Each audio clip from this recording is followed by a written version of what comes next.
Saludos, feliz tarde y bienvenidos a su programa ¿Qué se dice de economía en radiocomunidad.com? Quien les habla, Oscar José Torrial. Es un gusto, es un placer abordar con ustedes temas económicos desde los fundamentos del libre mercado y de la libertad individual. ¿Qué se dice de economía? Programa que se transmite todos los viernes de 4 a 5 de la tarde en radiocomunidad.com. Y quisiera comentar lo siguiente. Vamos a tener una sección de actualidad económica y también vamos a comentar los resultados del inflaciómetro de, se dice, al 15 de octubre del año en curso. Lo prometido es deuda. La semana pasada, en el que se dice de economía del viernes pasado, hicimos referencia que íbamos a comentar los resultados más recientes de este estudio que realizamos quincenalmente desde el Centro de Divulgación del Conocimiento Económico para la Libertad, se dice Libertad.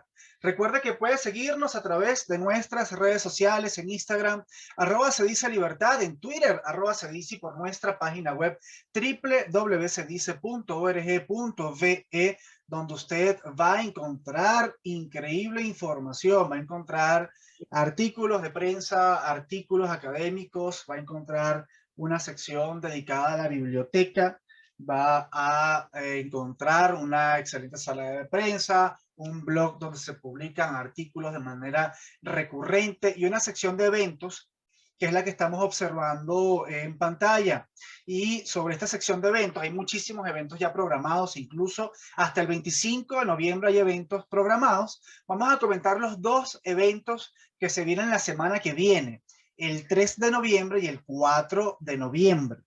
El 3 de noviembre de 5 a 7 p.m. hora Venezuela, tenemos un ciclo de conferencias titulado Nacionalismo y Populismo.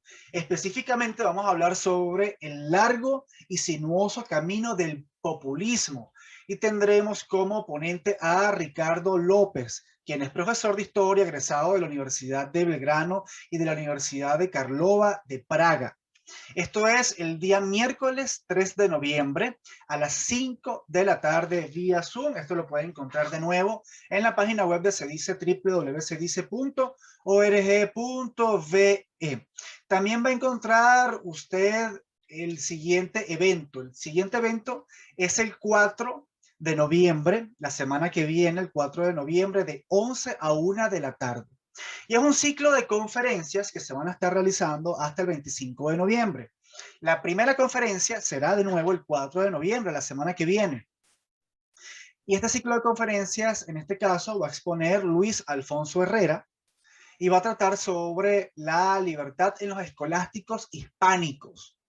La libertad en los escolásticos hispánicos será el 4 de noviembre de 11 a 1 p.m. Sin más preámbulos, vamos a comenzar con nuestro programa ¿Qué se dice de economía?, con nuestra sección de noticias, con nuestra sección de actualidad económica. Y es que el economista Daniel Lahoud, quien además de ser un destacado economista, profesor de la Universidad Central de Venezuela y de la Universidad Católica Andrés Bello, también es miembro del comité académico de Se dice Libertad. Titula Economista Daniel Lahoud: para revertir la dolarización en el país se necesita tiempo y un plan muy coherente. Y por supuesto, un plan muy coherente requiere de mucho tiempo, porque la coherencia se mide básicamente en el tiempo. Veamos, el Fondo Monetario Internacional estimó que la inflación en Venezuela podría cerrar en 2.700% este año, cuando se cumplirán 4 años en que la nación caribeña se encuentra en hiperinflación. Ante ello, Daniel Lahoud, economista y especialista en economía empresarial, señaló a Finanzas Digital que las estimaciones de inflación son bien difíciles y acotó que no cree que la cifra del país cierre en lo proyectado por el Fondo Monetario Internacional. Lahoud estima que la inflación estará alrededor de los 1.600% de variación. No descalifica la estimación realizada por el Fondo Monetario Internacional, no obstante, tampoco se arriesga a ella. Añadió al tiempo que indicó que el fenómeno de lo que llaman hiperinflación no se ha acabado ni se va a acabar en muy corto plazo. porque los motivos que la originan no ha desaparecido. Y fíjense ustedes, resolver varios ítems para que haya inversión extranjera. Manifestó que el tema de la inversión extranjera es delicado y resaltó que para que esto ocurra en Venezuela, se requiere que se resuelvan muchos ítems que generan incertidumbre. Entre ellos, que el gobierno un buen día no le dé una patada a la mesa. Es decir, ¿qué quiere decir Daniel Lahoud con esto? Quiere decir que es imperante que se apliquen políticas que sean sostenibles en el tiempo. Si estas políticas no son sostenibles en el tiempo, si la política no es creíble, entonces no vamos a tener confianza o certeza en las políticas que se están aplicando. Destacó que probablemente una transnacional petrolera quiere invertir en Venezuela, pero inversión extranjera general que venga un banco transnacional lo duda. Lo que sí puede haber es gente que de alguna manera trae su dinero, que lo tiene afuera y decide montar algún negocio en el país. Y fíjense ustedes que con esto también es importante destacar lo siguiente. En Venezuela se ha estado generando tímidas inversiones en el país, más que todo inversiones, bueno, de muy bajo capital, cabe destacar, y una ausencia considerable de inversión extranjera y de grandes capitales. Si existe algún tipo de mejora en el país en términos económicos, esto se debe a pulso propio, esto se debe a pequeños capitales y a personas que están realizando tímidos emprendimientos en Venezuela. Y tímidos emprendimientos en un escenario altamente difícil. Ahora bien, para que se puedan atraer grandes capitales, y estos grandes capitales, estas grandes inversiones, pues generan, bueno, un aumento en la demanda de empleo, generan una diferencia realmente significativa en la producción, en el empleo, hace falta que exista estabilidad política, de nuevo, que exista confianza en las políticas que se están aplicando. Es importante que exista solidez y que exista calidad en las instituciones, que disminuyan los costos derivados a los requisitos, procedimientos, trámites burocráticos. Es decir, hace falta un conjunto de políticas que aún no se han estado aplicando. Y esto es importante también destacarlo. Bien. Bien, seguimos con qué se dice de economía acá en radiocomunidad.com. Entonces, ¿qué plantea la HUD? Que si el gobierno se dolariza y se somete a un ajuste fiscal y considera que sería la solución más inmediata a la crisis económica por la que pasa Venezuela, es decir, para poder eliminar la dolarización, hace falta un ajuste fiscal inevitablemente. Si no existe un ajuste fiscal, pues desafortunadamente esta dolarización transaccional que se vive en Venezuela seguirá persistiendo porque no existe una solución al problema que origina la hiperinflación, que es en efecto un desajuste de las cuentas fiscales. Si hay un desajuste en las cuentas fiscales, pues desafortunadamente seguirá existiendo hiperinflación, y si sigue existiendo hiperinflación, pues seguirá existiendo dolarización. Es decir, revertir la dolarización hace falta por someter al fisco a un considerable ajuste. ¿Y qué significa esto en palabras llanas? Significa que el Estado venezolano tiene que controlar su gasto público. Si el Estado venezolano no controla su gasto público, pues desafortunadamente no vamos a tener un ajuste fiscal en el corto plazo. Seguimos con noticias y Finanzas Digital titula: Jorge Roig, la distorsión en los salarios ha destruido el trabajo formal en el país. Jorge Roig, miembro del Consejo de Administración de la Organización Internacional del Trabajo, señaló que el salario mínimo no alcanza para nadie, pero acotó que mucha gente tiene otras fuentes de ingreso. Fíjense, el salario mínimo en efecto no alcanza y es de hecho humanamente imposible que alcance. Esto es importante destacarlo. Es humanamente imposible que alcance el salario mínimo en el país porque se encuentra por debajo de los $2. Y es técnicamente imposible, pues, vivir con eso. Inevitablemente, todo venezolano vive de algo adicional al salario mínimo, porque el salario mínimo ni siquiera alcanza para el transporte público, para pagar el transporte público de ni siquiera una semana, considerando que hay que ir y regresar al hogar. Entonces, tomar como referencia el salario mínimo hoy en día en Venezuela es un poco desacertado, porque de nuevo, es técnicamente imposible que alguien viva de eso.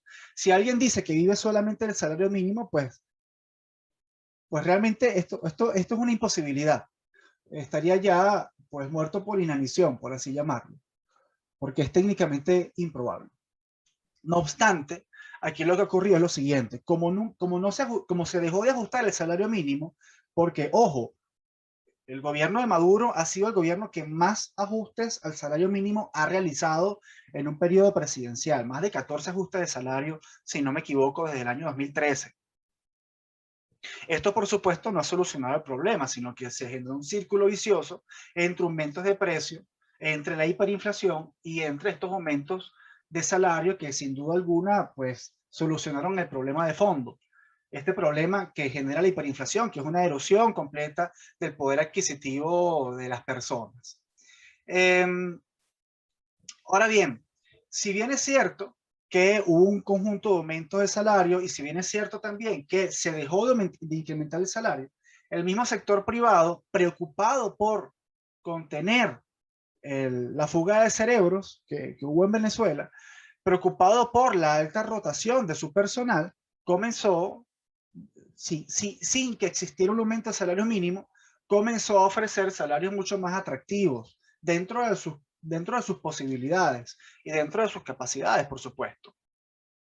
¿Por qué? Porque la alta rotación de personal es algo que le cuesta a las empresas, porque existe un know-how, es decir, existe un conocimiento, eh, o sea, un conocimiento del empleado, el empleado se adapta a la empresa, el empleado tiene conocimientos en la empresa, aprende las labores de su puesto, de su cargo, y cambiar un empleado por otro, este proceso de capacitación realmente cuesta.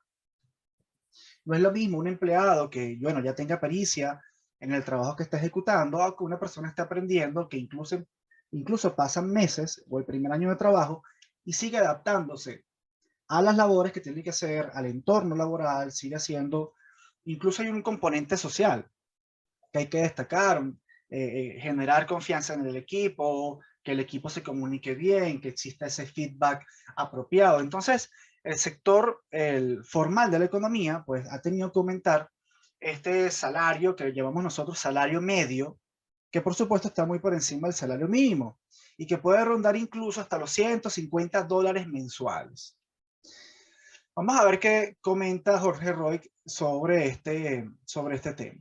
Asimismo, indicó en el programa El Club de las 5, transmitido por el circuito Onda la Superestación, que hay un porcentaje importante de la masa trabajadora que está ganando más del salario mínimo.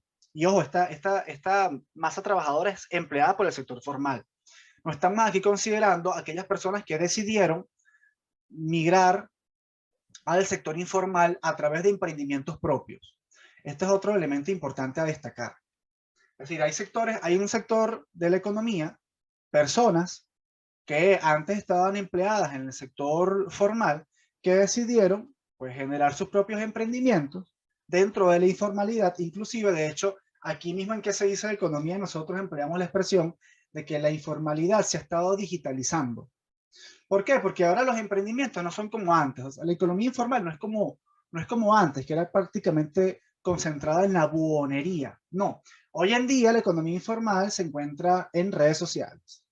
Y esta economía informal básicamente son emprendimientos digitales, bodegones digitales, negocios digitales, el comercio digital en general. Personas, en definitiva, que han estado tratando de encontrar ingresos variables ante gastos que cada vez son mucho más elevados. Es decir, ingresos fijos en hiperinflación no es negocio para muchas personas. Y estas personas, pues, lo entendieron con el tiempo y muchas de ellas, pues, han emprendido buscando ingresos variables ante una situación donde el poder adquisitivo del dinero pierde fuerza constantemente. Incluso en dólares pudiéramos hablar sobre eso. En dólares hemos nosotros registrado variaciones interanuales de hasta el 30% de variación de pérdida de poder adquisitivo. Es decir, las cosas en dólares pueden estar 30% más caras en términos de un año. Claro, si lo comparamos en bolívares, cuando en bolívares, en términos de bolívar, todo está 1200% más caro, pues obviamente la preferencia es irse hacia el dólar, y esto explica la razón por la cual muchas personas prefieren el dólar y explica la razón por la cual el país está pues considerablemente dolarizado en términos transaccionales. Vamos a seguir leyendo esta nota de prensa. Comentó que lo peor que ha ocurrido con la distorsión de los salarios es que se ha destruido el trabajo formal, y agregó que mucha gente está ganando más dinero por la vía informal. Fíjense ustedes lo que está comentando. Manifestó que la pandemia ha cambiado la visión de lo que era un empleo formal. La nueva tendencia del trabajo es tiempo más flexible, la gente cobrando por su propósito. Si te limitas a hacer un trabajo rutinario, ganarás menos. Esto también es interesante. El teletrabajo también posibilita que las personas se puedan dedicar a más de un trabajo, y es muy difícil que las empresas puedan evitar eso, a menos que exista un contrato de exclusividad, etcétera, etcétera, etcétera. En definitiva, fíjense ustedes que el título es interesante. La distorsión en los salarios ha destruido el trabajo formal en el país. Y con esto que podemos rescatar es que la misma hiperinflación ha destruido al sector formal del país, porque el hecho de que para que el sector formal le cueste mantener, retener empleados, pues es un elemento considerable, es un elemento a destacar. Y es un elemento, es un aumento en los costos transaccionales principalmente. Me refiero a transaccionales con eso de conseguir personal, capacitarlo, acoplarlo dentro de la estructura productiva de la empresa, etcétera, etcétera, etcétera. Eso cuesta trabajo. Y eso es derivado, a fin de cuentas, de la hiperinflación. Entonces, por un lado, tenemos una hiperinflación que afecta al consumidor porque aumenta todos los días el costo de la canasta básica, el costo de los bienes y servicios. Pero por otro lado, tenemos una hiperinflación que afecta también al productor. ¿Por qué?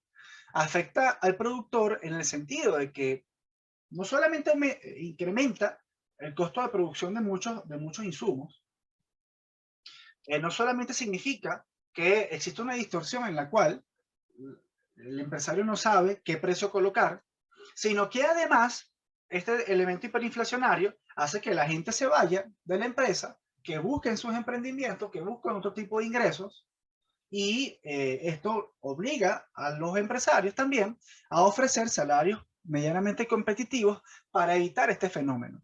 Entonces, vean cómo la hiperinflación no solamente afecta al lado de la demanda, sino también afecta del lado de la oferta, generando este tipo de costos y de elementos. Lo cierto es que en Venezuela el salario medio está por encima del salario mínimo, y aquí tenemos un elemento a considerar. Es el aumento del salario mínimo va a solucionar el problema de muchas personas que no tienen el ingreso suficiente para mantener, para consumir lo que requieran para subsistir, o generando mejores condiciones y mejores condiciones en el mercado laboral, mayor demanda de empleo principalmente, es decir, más empresas demandando personal.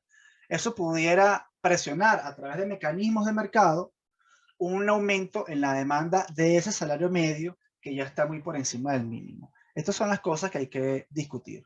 Vamos con una primera pausa y regresamos con mucho más de qué se dice de economía en radiocomunidad.com.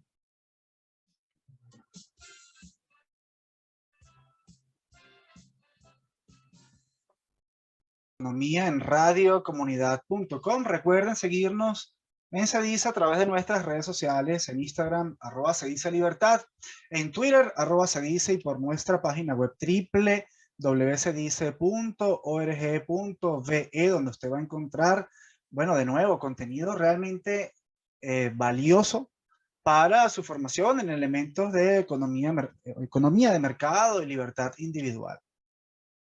Seguimos nosotros con noticias con actualidad económica, y en este caso vamos a hablar sobre el comercio.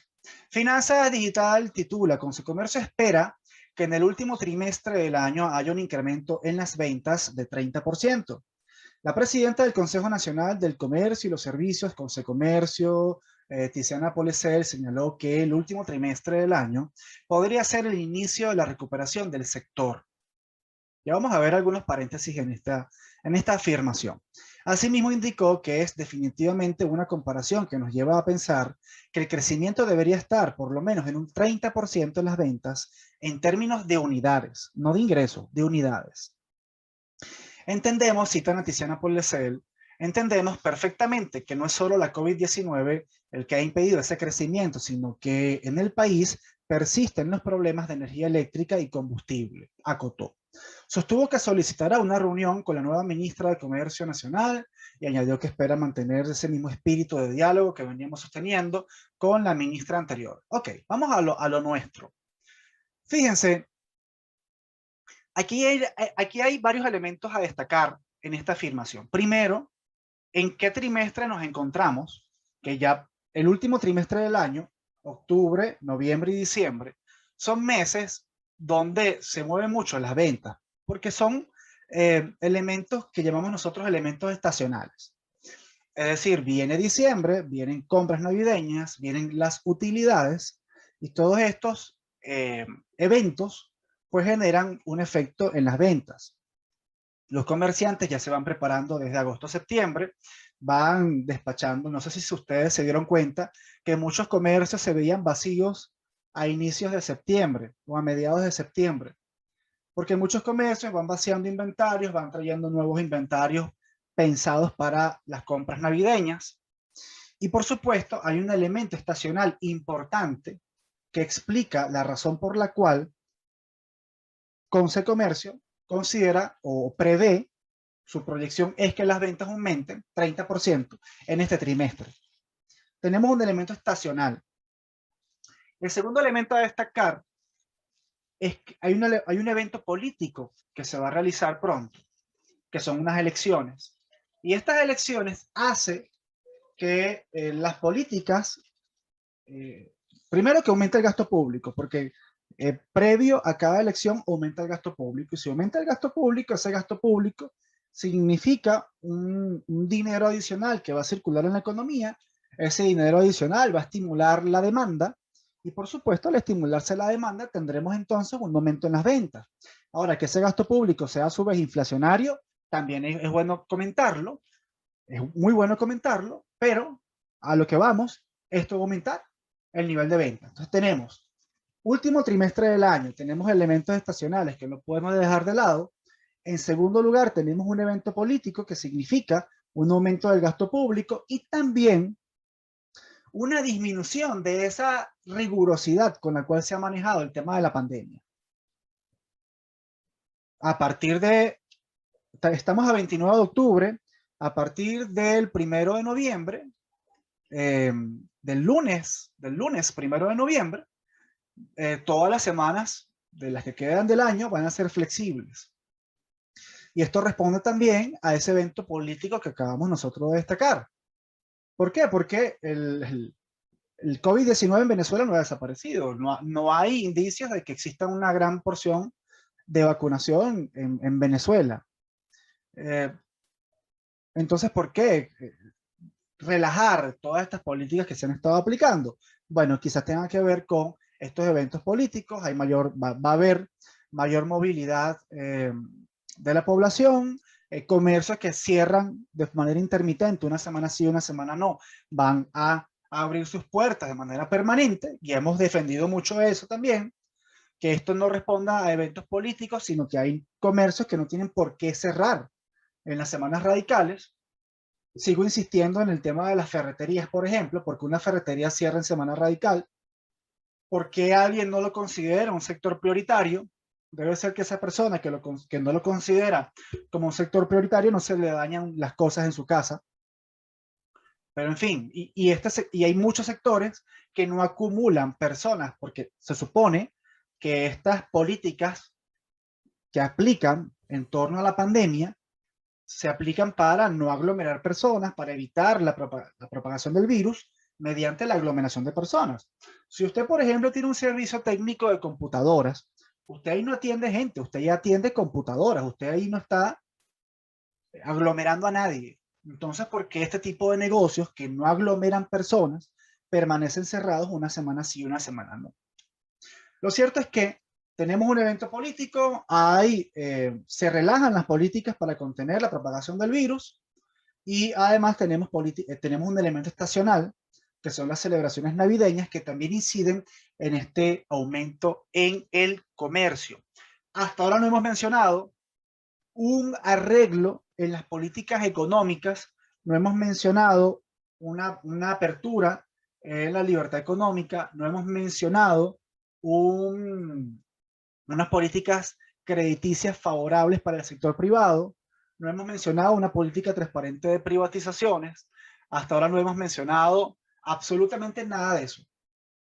Si existe un aumento en el comercio, pues esto va a responder a estos elementos, va a responder a una dolarización transaccional, que es básicamente el logro del ciudadano que trata de, pues, respaldarse, refugiarse de estas políticas hiperinflacionarias que han estado aplicando de forma sostenible durante muchísimo tiempo y que ahora, porque ojo, la hiperinflación tiene 4 años, pero la inflación tiene muchísimo más.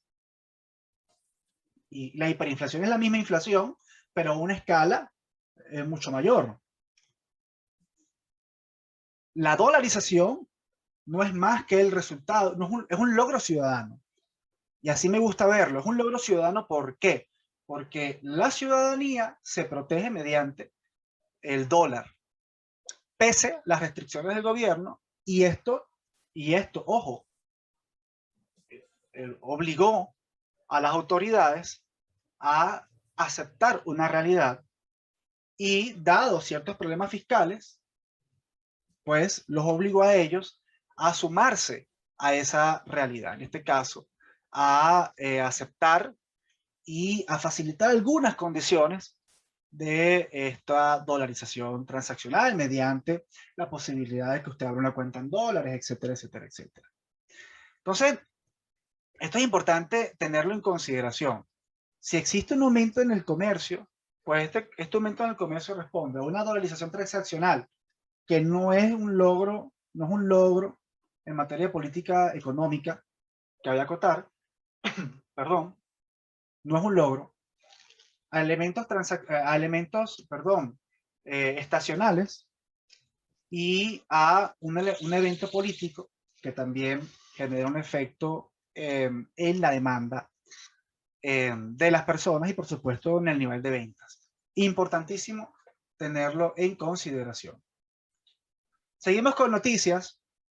Y fíjense ustedes que Finanzas Digital titula: la SUNDE mantiene la supervisión en locales comerciales para el cumplimiento de precios y tasas cambiarias. La Superintendencia Nacional para la Defensa para los Derechos Socioeconómicos, SUNDE, informó que mantiene desplegado a fiscales en todo el territorio nacional para garantizar el cumplimiento de la tasa del Banco Central de Venezuela en locales comerciales autorizados para laborar.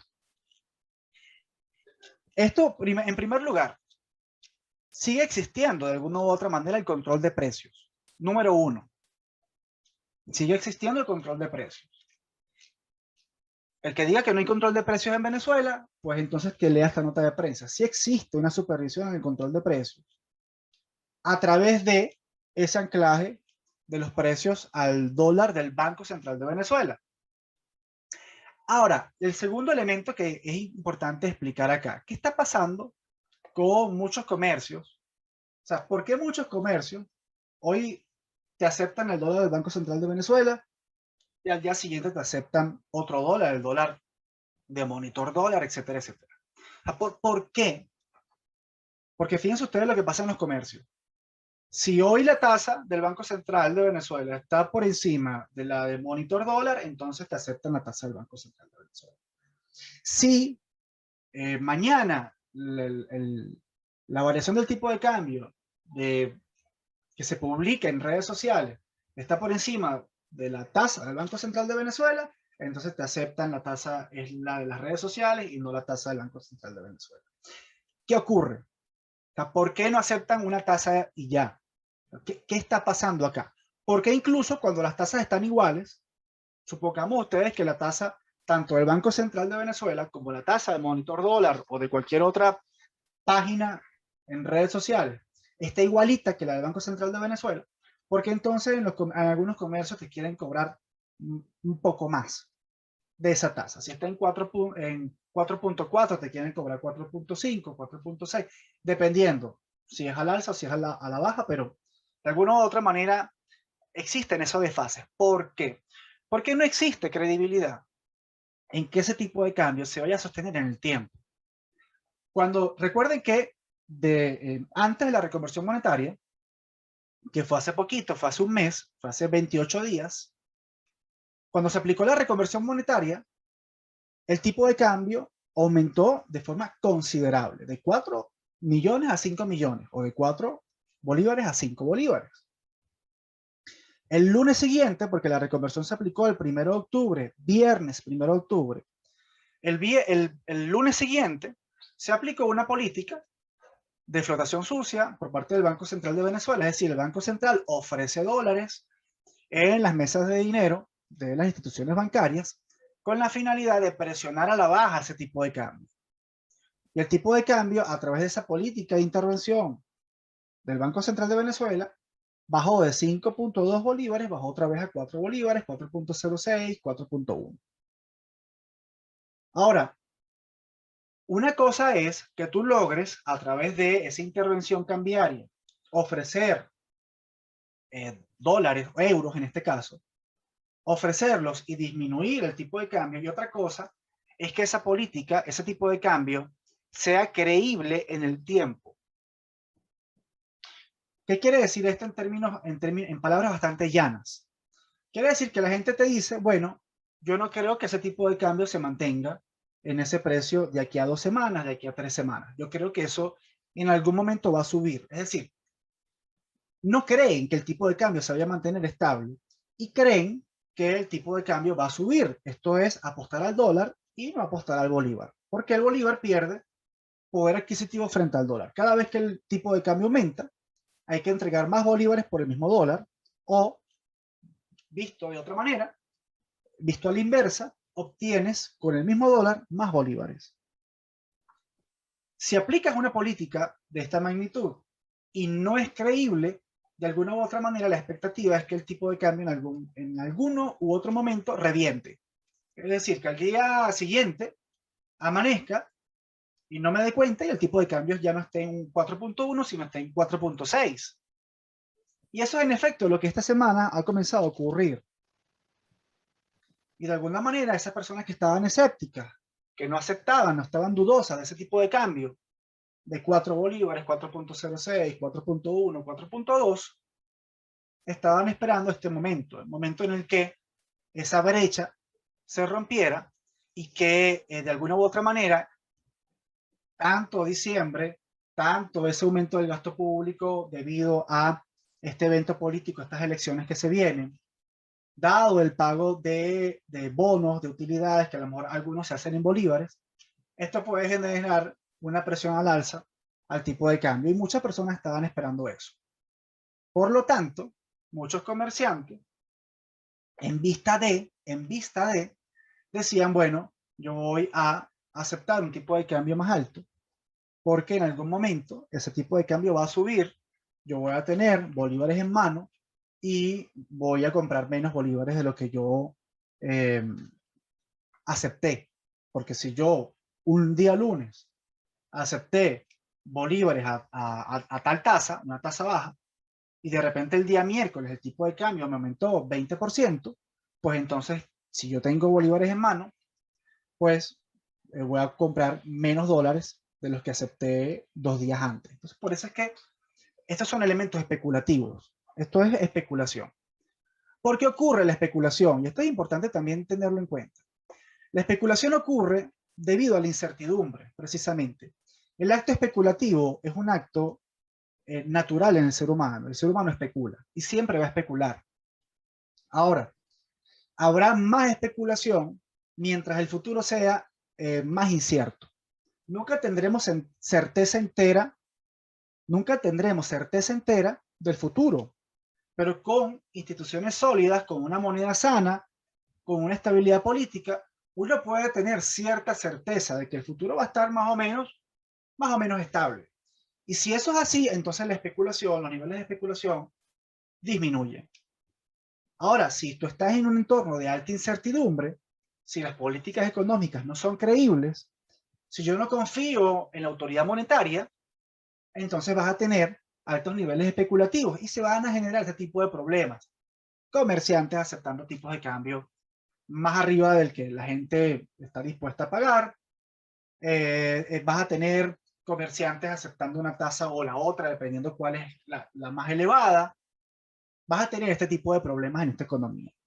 ¿Cómo se soluciona esto? Con libertad cambiaria, con libre circulación de monedas, disminuyendo la hiperinflación, lo que significa solucionar el problema fiscal, permitir que la persona tenga la moneda de su preferencia, permitiendo libertad económica para que exista libre competencia, y esta competencia permite generar empleo, permite generar bienes de mayor calidad a menor precio, etcétera, etcétera. Con este tipo de políticas tú puedes solucionar este tipo de inconvenientes, este tipo de problemas. Por supuesto, con derecho de propiedad privada, con seguridad jurídica, es decir, es un paquete completo. O es todo o es nada. Así funciona la libertad económica. O es todo o es nada. Es decir, o hay o existe libertad económica junto con derecho de propiedad, junto con sistema de justicia sólido, junto con instituciones sólidas, o no funciona el mecanismo, o vas a tener un sistema distorsionado. Vamos con una siguiente pausa y regresamos con mucho más de qué se dice de economía acá en radiocomunidad.com.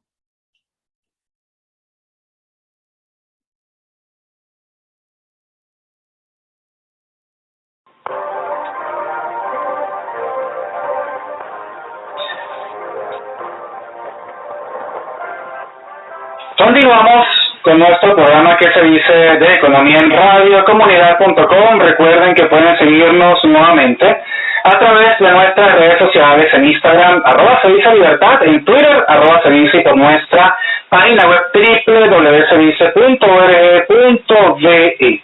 Ahora vamos con los resultados del inflaciómetro de Caracas al 15 de octubre del año 2021. Y este inflaciómetro, es decir, el inflaciómetro al 15 de octubre está bastante interesante porque por primera vez dio un resultado negativo.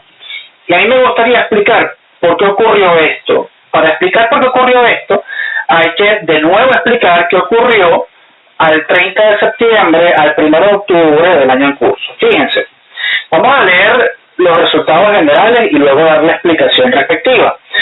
Consumo promedio familiar. Para el 15 de octubre, el consumo promedio de 61 bienes y servicios de una familia integrada por 3 personas alcanzó el valor de 1.789 bolívares por mes, lo que representa una disminución de 3.68% en esta primera quincena del mes. Este nivel de consumo exige 179 salarios integrales de 10 bolívares, es decir, poco menos de 6 salarios integrales por día, equivalente a $432 por mes, a un tipo de cambio de 4.14 bolívares por dólar, tomando como referencia el tipo de cambio oficial promedio de 4.16 bolívares. El consumo promedio exige $430 por mes. Vamos a ver la variación quincenal. Fíjense, en 15 días comprendidos entre el 1 y el 15 de octubre, los precios presentaron una disminución de 3.68%. ¿Por qué hubo una disminución de 3.68%? Vamos a ver. Por otra parte, la variación mensual nos dice que entre el 15 de septiembre y el 15 de octubre, los precios tuvieron una variación de 8.26%. ¿De acuerdo? Entonces tenemos una variación quincenal negativa y una variación mensual positiva de 8.26, bastante elevada. ¿Por qué la quincenal disminuyó? Fíjense, vamos a explicar qué ocurrió al 30 de septiembre y al 1 de octubre. De nuevo, al 1 de octubre se aplicó la reconversión monetaria. Y esta reconversión monetaria generó mucha incertidumbre. Esta incertidumbre se reflejó en los precios. ¿Por qué hubo incertidumbre? Porque el tipo de cambio aumentó de forma significativa. Recordemos que en Venezuela muchos de los precios están indexados al dólar. Es decir, los precios se fijan en dólares. Esto es lo que llamamos, el dinero tiene tres funciones. Sirve como medio de intercambio, sirve como reserva de valor para ahorrar y sirve como unidad de cuenta, es decir, sirve para fijar el valor de las cosas a través de los precios. Es decir, los precios son de una u otra manera esa manifestación de valor de las cosas o de cómo el mercado valora las cosas. Entonces, los precios se fijan en dólares, por ejemplo, y su manifestación en bolívares no es más que el precio en dólares multiplicado por el tipo de cambio sencillo. Ahora, muchos precios que estaban dolarizados, que están dolarizados, en bolívares, pues tuvieron un aumento significativo porque entre el 30 de septiembre y el 1 de octubre, eso fue entre jueves y viernes, hubo un aumento en el tipo de cambio y por supuesto eso se vio reflejado en el aumento de precios y nosotros salimos 29, 30 y 1 de octubre a recoger precios. Entonces nosotros ese efecto que hubo en el tipo de cambio producto de esa incertidumbre ocasionada por la reconversión monetaria, ese efecto en la inflación ultracaracas lo recogió. Ahora bien, al 15 de octubre el tipo de cambio disminuyó, es decir, el tipo de cambio producto de esta política, esta intervención cambiaria aplicada por el Banco Central de Venezuela que mencionamos en la sección anterior.